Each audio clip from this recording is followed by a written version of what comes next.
ઓમ નમો નારાયણ. જય શ્રી કૃષ્ણ મિત્રો.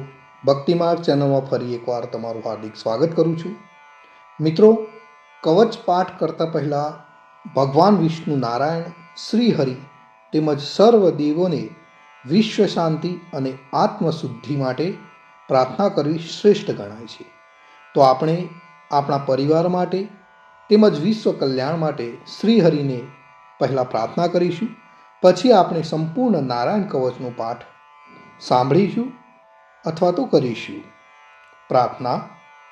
હે પરમ નારાયણ, અનંત આદિ વાસુદેવ, હે જગતના પાલનહાર, ધર્મના રક્ષક, આજે હું આપની શરણ આવી ભય મુક્તિ, શાંતિ અને શુદ્ધિ માટે હું મારા મન, વાણી અને કર્મથી આપની આરાધના કરું છું. હે દયાના સાગર, હે કરુણા નિધાન, અમારી ભૂલચૂકને માફ કરી અમારું રક્ષણ કરો. આજનો નારાયણ કવચ પાઠ કેવળ માળા માટે નહીં, પરંતુ સંસારના સર્વ જીવોના કલ્યાણ, શાંતિ અને પરમ શ્રેય માટે હું કરું છું. હે હરિ, મારી આંતરિક અને બાહ્ય દુઃખોને નાશ કરો, મને સત્પથ પર ચલાવો અને મારું મન હંમેશા આપના ચરણોમાં અડગ રહે એવી પરમ કૃપા કરો. ઓમ નમો નારાયણ. તો મિત્રો, હવે આપણે નારાયણ કવચનો પાઠ સંપૂર્ણ સાંભળીશું.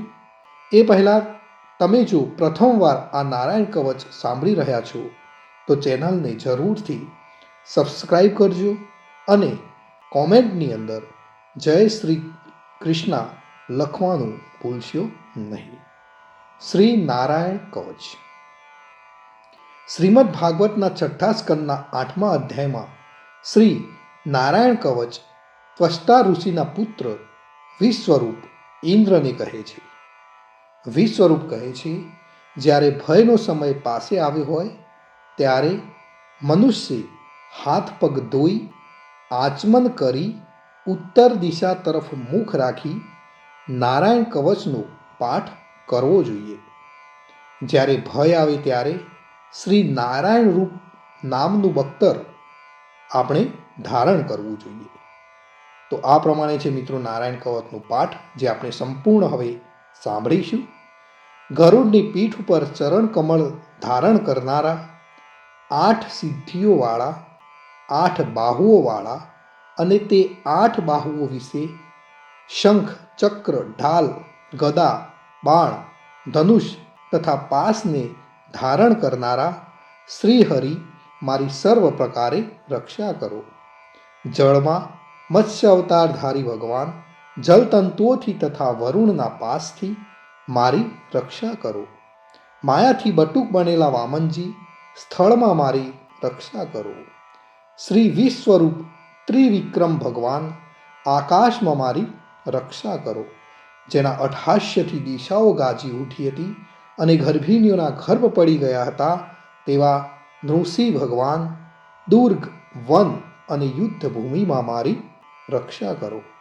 પોતાની દાઢથી પાતાળમાંથી પૃથ્વીનો ઉદ્ધાર કરનાર ભગવાન યજ્ઞ મૂર્તિ વરાહ માર્ગમાં મારી રક્ષા કરો.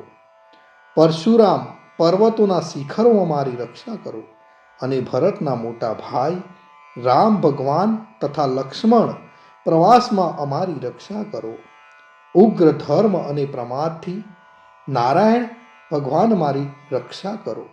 નિંદાથી નર ભગવાન અને યોગ ભ્રષ્ટ થતા યોગેશ્વર દત્તાત્રેય ભગવાન મારી રક્ષા કરો. ત્રણેય ગુણોના સ્વામી ભગવાન કપિલ કર્મ બંધનથી મારી રક્ષા કરો. સનંત કુમાર કામદેવથી મારી રક્ષા કરો. હયગ્રીહ ભગવાન રસ્તામાં જતા દેવોને પ્રણામ ન કરવા રૂપી અપરાધમાંથી મારી રક્ષા કરો. દેવર્ષિ શ્રેષ્ઠ મુનિ નારદ ભગવાન ભગવાનની પૂજામાં જે કોઈ વિઘ્ન નડે તેનાથી મારી રક્ષા કરો. અને કૂર્મ અવતાર શ્રી હરિ સર્વ પ્રકારના નરકમાંથી મારી રક્ષા કરો. અયોગ્ય ખોરાક ખાવાથી ભગવાન ધન્વંતરી મારી રક્ષા કરો. જીતેન્દ્રિય ભગવાન ઋષભદેવ કામ ક્રોધ આદિના ભયમાંથી મારી રક્ષા કરો. યજ્ઞ અવતારી ભગવાન લોક અપવાદથી મારી રક્ષા કરો. બલભદ્ર ભગવાન મનુષ્ય તરફથી થનારા ઉપદ્રવોમાંથી મારી રક્ષા કરો. અને ક્રોધાવેશ સર્પગણોથી શેષ ભગવાન મારી રક્ષા કરો. ભગવાન વેદ વ્યાસ અજ્ઞાનથી મારી રક્ષા કરો. પાખંડીઓના ટોળામાંથી ભગવાન બુદ્ધ મારી રક્ષા કરો. ધર્મની રક્ષા કરવા માટે અવતાર લેનાર ભગવાન કલ્કી કાળના મૂળરૂપ કળિયુગથી મારી રક્ષા કરો. હે કેશવ ભગવાન પ્રભાત્મ ગદાથી મારી રક્ષા કરો. વેણુધર ભગવાન ગોવિંદ આ સંકટ કાળમાં મારી રક્ષા કરો. ઉદાત શક્તિ નારાયણ ભગવાન પ્રાહન કાળમાં મારી રક્ષા કરો.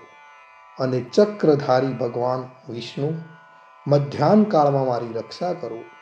મધુ દૈત્યને મારનારા ઉગ્ર ધનુર્ધારી ભગવાન વિષ્ણુ ત્રીજા પહોરમાં મારી રક્ષા કરો. બ્રહ્મા વિષ્ણુ અને રુદ્ર એ ત્રણ મૂર્તિવાળા ભગવાન માધવ સાયકાળમાં મારી રક્ષા કરો. ઇન્દ્રિયોના સ્વામી ઋષિકેશ ભગવાન પ્રદોષ કાળમાં મારી રક્ષા કરો. પદ્મનાભ ભગવાન કેવળ એક અર્ધરાતથી પહેલાના કાળમાં અને અર્ધરાત્રે મારી રક્ષા કરો. શ્રી વત્સ ચિહ્નધારી ભગવાન એવા ઈશ શ્રી વિષ્ણુ પાછલી રાતે મારી રક્ષા કરો. તલવારધારી ભગવાન જનાર્દન મળસકામાં મારી રક્ષા કરો. દામોદર ભગવાન સંપૂર્ણ સંધ્યાઓમાંથી મારી રક્ષા કરો. કાળમૂર્તિ ભગવાન વિશ્વેશ્વર સૂર્યોદય પહેલાના કાળમાં મારી રક્ષા કરો. હે પ્રલય સમયના અગ્નિ જેવી તીક્ષ્ણ ધારવાળા ચક્ર વાયુવાળા અગ્નિથી જેમ સૂકું ઘાસ બળીને ભસ્મ થાય તેમ અમારી શત્રુ સૈન્યને ભસ્મ કર. હે વ્રજના જેવા તીક્ષ્ણ સ્પર્શવાળા તણખાઓથી ભરેલી ગદા તમે ભગવાનને પ્રિય છો. તમે કુષ્માંડ યક્ષ રાક્ષસ ભૂત તથા ગ્રહોનો ભૂકો કરી નાખો તથા શત્રુઓના ચૂરે ચૂરા કરી નાખો. હે પંચજન્ય શંખરાજ શ્રી કૃષ્ણ ભગવાન તમને ફૂંકીને ભયંકર શબ્દ નાદ કરે છે અને તેનાથી શત્રુઓના હૃદય કંપે છે. હે પંચજન્ય શંખરાજ તમે રાક્ષસો પ્રમથો પ્રેતગણ માતૃકાગણ પિચાસ બ્રહ્મ રાક્ષસ તથા બીજા ઘોર દ્રષ્ટિવાળાઓને નસાડી મૂકો. હે તીક્ષ્ણ ધારવાળી તલવાર તમે ભગવાનના હસ્ત દ્વારા પ્રેરાઈને મારા શત્રુઓના સૈન્યને કાપી નાખો. હે સેંકડો ચંદ્ર જેવા મંડળ સમાન ઢાળ તમે શત્રુઓની આંખોને ઢાંકી દો તથા પાપી નજરવાળાઓની પાપ દ્રષ્ટિને હરી લો. અમને ગ્રહોથી કેતુઓથી મનુષ્યોથી સર્પોથી દાઢવાળા પ્રાણીઓથી તથા પાપોથી જે ભય થાય છે તે સૌ તથા જેઓ અમારા સુખમાં વિઘ્ન કરનાર છે તે સર્વે ભયો ભગવાનના નામરૂપ અસ્ત્રના કીર્તનથી જ તુરત જ નાશ પામો. વૈદિક સ્ત્રોતોથી સ્તુતિ કરાયેલા વેદમય તથા સમર્થ ગરુડ ભગવાન સર્વ સંકટોમાં મારી રક્ષા કરો તથા વિશ્વસેન ભગવાન પણ પોતાના નામો લેવા વડે સર્વ સંકટોમાંથી મારી રક્ષા કરો. શ્રી હરિના નામ રૂપ વાહન આયુધો સર્વ દુઃખોમાંથી અમારી રક્ષા કરો. ભગવાનના મુખ્ય પાર્ષદો અમારી બુદ્ધિ ઇન્દ્રિય મન તથા પ્રાણની રક્ષા કરો. આ સાકાર નિરાકાર જે કંઈ જગત છે સર્વ ભગવાનનું જ સ્વરૂપ છે. આ સત્યથી મારા સર્વ ઉપદ્રવો નાશ પામો. અભેદ દ્રષ્ટિવાળા મનુષ્યોને ભગવાન પોતે ભેદરહિત જોવામાં આવે છે તો પણ તે પોતાની માયાથી આભૂષણો આયુધો તથા ચિહ્ન નામની શક્તિઓ ધારણ કરે છે. તે સત્ય પ્રમાણ વડે જ સર્વજ્ઞ અને સર્વવ્યાપક ભગવાન શ્રી હરિ સર્વ પ્રકારના રૂપો વડે સર્વદા અમારી રક્ષા કરો. શ્રી નૃસિંહ નામના ઉચ્ચારણથી જ જળ વાયુ અગ્નિ આદિનો પ્રભાવ પોતાના તેજથી દૂર કર્યો છે એવા લોકના ભયને દૂર કરનારા ભગવાન નૃસિંહ સર્વત્ર ચારો તરફ મારી રક્ષા કરો. મિત્રો, આ નારાયણ કવચનો પાઠ કરવાથી શું ફળ મળે છે એની જો વાત કરીએ તો વિશ્વરૂપ કહે છે, હે ઇન્દ્ર, આ નારાયણ કવચ તમારી આગળ જે કહ્યું એને ધારણ કરવાથી તમે શ્રમ વિના અસુરોના અધિપતિઓને જીતશો. આ નારાયણ કવચને ધારણ કરનારો મનુષ્ય નેત્રથી જેના તરફ જુએ અથવા તો પગ વડે જેને અડકે તે તુરત જ બધા જ ભયોમાંથી છૂટે છે. આ કવચ ભણનાર કે સાંભળનાર પુરુષને કોઈ દિવસ રાજાઓ તરફથી, ચોર તરફથી, ગ્રહો થકી, વ્યાઘ્ર આદિ તરફથી તથા બીજા કોઈ તરફથી કોઈ પણ પ્રકારનો ભય રહેતો નથી. તો મિત્રો, આ હતું આપણું રક્ષા કરનારું નારાયણ કવચ. એટલે આપણે નિત્ય નારાયણ કવચનો પાઠ કરવો જોઈએ. ભગવાન સર્વનું રક્ષણ કરે એવી જ મારી પ્રાર્થના. મિત્રો, કોમેન્ટની અંદર જય શ્રી કૃષ્ણ લખવાનું ભૂલશો નહીં અને ચેનલને સબસ્ક્રાઈબ કરવાનું પણ ભૂલશો નહીં.